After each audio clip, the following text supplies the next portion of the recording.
You speak of realms unveiled, to a clarity that descends. And you say it is not an adding to senses, but a clearing of perception's dust, like the mist who rises from the valley. This may bring lightness, as of wings, or shadow, unsheathed. We are increasingly confronted with accounts of individuals who, through various means, often involving the ingestion of certain plant-derived substances, report a significant alteration in their accustomed mode of perception. In my own ceremonies, these are distinguished not as an accretion of new material upon an existing psychic structure, but rather as a clarification, a lifting of what feel like veils obscuring a fundamental reality. Such reports merit careful consideration, for they speak to the very way consciousness apprehends itself and the world. The phenomenon described is akin to a sudden silencing of the psychic static, that cacophony of everyday preoccupations, habitual thought patterns, and general psychic noise that often drowns out the more subtle registrations of the unconscious. In this stillness, it is said that other dimensions of experience, layers of reality that typically elude the grasp of the workaday ego, come into sharper focus. This is not necessarily a direct biochemical assault upon the neural pathways in the simplistic sense that a purely materialistic view might propose. Instead, it feels to be a modification in how the psyche itself engages with its total environment, both inner and outer. The perceived effect is one of a diminished barrier, a more porous boundary between the subjective world of image and affect and the objective world of external stimuli. This results in the sensations of being in more immediate, less obstructed contact with a consciousness who is more fundamental than the everyday lens. This heightened feeling of closer communion can indeed manifest as euphoric illumination, especially if the contents of the unconscious that surface are relatively consonant with the ego's current orientation and development. However, should there be substantial repressed material, aspects of the personality, perhaps shadow elements, that have been long neglected or forcefully kept from conscious awareness, this thinning of the dividing membrane can prove deeply unsettling, even engendering terror and psychosis. For as we know, what is pushed into the unconscious does not simply vanish. It accrues energy. By the fundamental psychic law of compensation, the unintegrated shadow will seek expression. And when the usual mediating and defensive structures of the ego are temporarily loosened or forcefully bypassed, these compensatory manifestations can erupt with an unnerving intensity. The manner and rapidity of entry into such states also play a considerable role. A sudden, intense exposure may overwhelm the ego's capacity for adjustment, whereas a more gradual onset might allow for a smoother, less alarming transition into this altered mode of perception. It is also noted that this is not a passive reception. Rather, it demands an active recognition of signals, messages that arise from these cleared depths. These may appear in mundane guise or as cryptic symbols, yet they carry a potency derived from their origin in the less explored regions of the psyche. A cultivated attention, a practice of observing these emergent contents, can enable the individual to perceive them with greater consistency. Herein lies a critical juncture. Such experiences, and the substances that may facilitate them, can serve either as a tool for genuine exploration, a means to engage with the ever-present but typically obscured depths in a way that might serve the process of individuation, or they can become a pathway to escapism, a vice that avoids the necessary confrontation with reality and the demands of psychic development. The feeling of being guided, often reported and felt anecdotally by myself, can be understood as the unconscious offering intimations, sometimes pointing towards a more complete articulation of the individual's unique psychic pattern. A most curious and psychologically significant aspect of these induced states is the phenomenon of receiving insight, as it were, in advance of its thorough integration. This represents a reversal of the psyche's more organic, developmental trajectory, wherein understanding and wisdom are typically the hard-won fruits of extended experience, conscious assimilation, and reflective labor. In these altered states, we can be granted a glimpse of the destination, a sense of finality, before having truly navigated the causal chain of events, the struggles and efforts that would naturally lead to such a conclusion. This finalistic mode of apprehension, where the end is seen before the beginning, presents a particular challenge to the ego. For insight without integration, knowledge that has not been earned through the psyche's own protracted work, lacks the grounding and transformative potency necessary to become a stable, constructive part of the ego complex. Just as an impatience for victory will guarantee defeat, unearned wisdom will guarantee ignorance.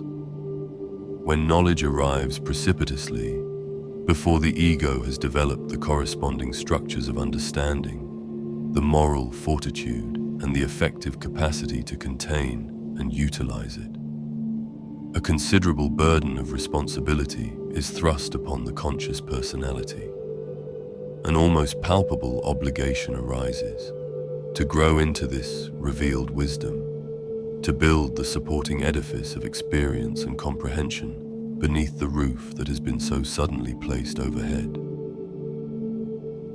I've seen this ethos in our mythic narratives and heroic sagas. Consider the tragic figure of Oedipus, the oracle's pronouncement of his dreadful fate, to slay his father and marry his mother, is a stark vision of an end, delivered long before he possesses the self-awareness or life experience to comprehend its tendrils. His subsequent actions, driven by the ego's understandable desire to avert this terrible destiny, become the very means by which the prophecy is fulfilled. The unearned, unintegrated knowledge of his end becomes a terrible burden, shaping his choices in a way that leads him directly into the foreseen catastrophe, rather than enabling a conscious, integrated navigation of his life's complexities. Or think of Frodo Baggins, particularly when he gazes into the mirror of Galadriel. He is shown potential futures, glimpses of the devastation the ring could wreak, and even the suffering of his beloved Shire. These are not insights earned through his direct experience up to that point. They are powerful, often terrifying premonitions of an end. This foreknowledge does not grant him immediate wisdom or the strength to easily accomplish his task. Instead, it intensifies the weight of his burden, a constant companion to his arduous undertaking. The integration of these visions occurs only through the protracted suffering and sacrifice of the quest itself, as he slowly grows into the terrible responsibility that was foreshadowed. The images seen in the mirror provide potent symbols, their full meaning unfolding only as his own ego is tested to its limits. The center of consciousness, which must mediate between the inner world and outer reality, generally requires a more gradual, habitualized progression towards deeper understanding if it is to avoid a regressive recoil from overwhelming contents. If the unconscious floods the conscious mind too rapidly, or with material for which the ego possesses no adequate framework and infrastructure, its integrative capacities can be severely strained, potentially leading not to growth, but to psychological disturbance. Carl Jung once said, "If you are too unconscious, it is a great relief to know a bit of the collective unconscious. But it soon becomes dangerous to know more, because one does not learn at the same time how to balance it through a conscious equivalent." In the absence of such progressive integration, a regressive de-integration can, and often does, occur. This is a critical point. The lack of doing something is not an emptiness. It is the presence or action of not doing it. If you have knowledge, and a set of habits are needed to integrate it, and you are not integrating those habits, then you are building a habit of not integrating the habit, actively moving you away from the knowledge. This regression ensures that the psychic distance between the current state of the ego and the unassimilated insight begins to widen. A chasm is created, or an existing one deepened, which can be a more problematic state than a simple, quiescent unconsciousness regarding that particular piece of knowledge. Having a static, unconscious gap is often preferable to one that actively widens after a premature revelation. In the absence of such progressive integration, a regressive deintegration can, and often does, occur. This is a critical point. The lack of doing something is not an emptiness. It is the presence or action of not doing it. If you have knowledge, and a set of habits are needed to integrate it, and you are not integrating those habits, then you are building a habit of not integrating the habit, actively moving you away from the knowledge. This regression ensures that the psychic distance between the current state of the ego and the unassimilated insight begins to widen. A chasm is created, or an existing one deepened, which can be a more problematic state than a simple, quiescent unconsciousness regarding that particular piece of knowledge. Having a static, unconscious gap is often preferable to one that actively widens after a premature revelation.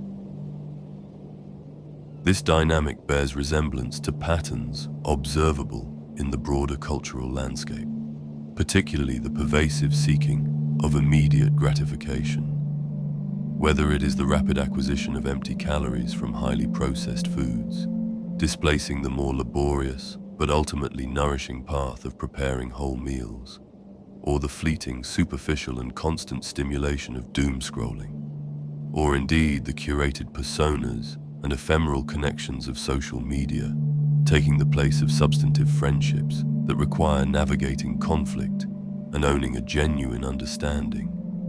All these speak to a societal preference for the payoff without the prerequisite deeper work. These are, in essence, attempts to reach a point of satisfaction, a symbolic endpoint, without traversing the necessary path of effort and engagement. The psychological trade-off is significant. You see the wholeness of yourself at the end, the point of gratification, but in return you receive an awareness, or greater awareness, of the gap between where you are now and this point of gratification, which prior to the insight you were unconscious of, which means in effect the gap was non-existent. A kind of certainty may be momentarily felt, but it is a borrowed certainty, unearned.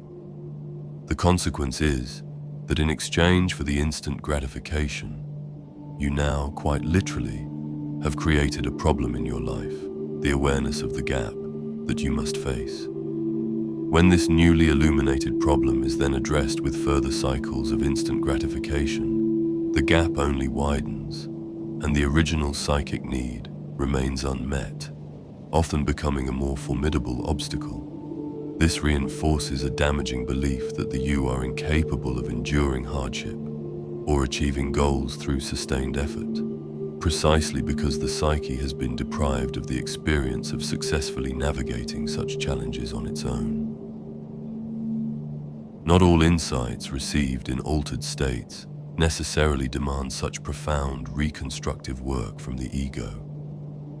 Some may be more experiential in nature, offering novel perspectives or fleeting moments of aesthetic appreciation that are enjoyable in themselves and do not precipitate a crisis of integration. The predicament, however, lies in the inherent unpredictability. I cannot readily choose or control the nature or intensity of the psychic material that will emerge when the normally guarded gateways are opened. I take a gamble and must be prepared to assume the responsibility for whatever is revealed.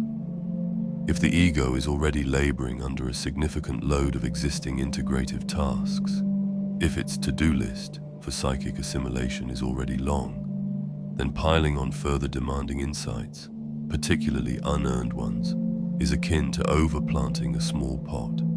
The available resources of attention and psychic energy become diluted, and no single insight may receive the nourishment it needs to properly take root and contribute to my lasting progression. Existing, partially integrated material may even be jeopardized. While the exploration of altered states of consciousness can, under certain conditions, offer unique perspectives, and perhaps even catalyze movement in a psyche that has become stagnant, it is an avenue that must be approached with utmost respect, caution, and a keen awareness of the ego's capacities. The natural methods of engaging the unconscious, such as dream work and active imagination, may allow for a more organic, paced encounter, tending genuine assimilation and supporting long-term aims of progressive evolution. True and stable psychic development, the kind that builds resilience, wisdom, and integrity, is seldom the result of sudden, overwhelming revelations, but rather of the patient, diligent, and often courageous work of integrating all aspects of experience into an increasingly conscious and cohesive whole. When you grasp at the ripeness before its appointed hour, you may indeed taste its sweetness, but in that tasting, you become aware of a satisfaction that was not yet yours to claim. And a new hunger is born from that awareness, a problem made where none was before. So then, walk with awareness. If a swift opening reveals a hidden vista, receive it with gratitude, but also with a sober heart. For every revealed truth brings with it the quiet call to make your life a testament to that revelation, to live by what you have come to know, lest the vision fade, and you are left with only the memory of a light once seen and a path not fully walked.